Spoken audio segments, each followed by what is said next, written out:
हाय सांग मैंने जय जगन्नाथ नमस्कार सांग मैंने काली राति 9:30 पाखापाखि टाइम हम मोर गोटे सांग बॉम्बे रोज कॉल करथिला ता नाम बापुन भासीगला से तो मुझे गाँवली पिला आखि टिके लगी जाइथिला दिन सारा खटी खटी आखि टिके लगी जाइथिला तापर मते मु जतले 2-3 थर से कॉल कला मु बारंबार कौन हला बोली उठेली उठेला पर से कहला सला जंगली सला मफू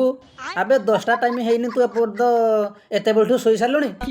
हो ठीक अच्छे शोज हेले शोई पड़ काली सकाळे कथा हवा तापर भोर 5:30 6टा बेलू मु उठा गली झाड़ा झपट गाधुआ पाधुआ सब सारिना ठीक 6:30 7 आड़ को मु फोन करदेली मो आड़ू कौन काम थिला पिलाटा फोन करथिला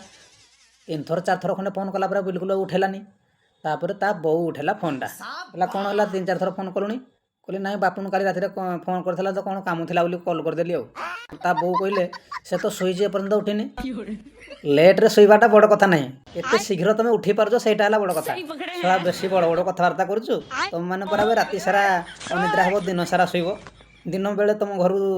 तुम चैंथिबा अवस्था कुणिया करिक चोर तुम घरे जाउची लेट रे शोइबाटा बड़ कथा नहीं एते शीघ्र तुम उठी पारजो सेटा हला बड़ कथा खत्म फुटाणी बादरिया कथा कोन कहउची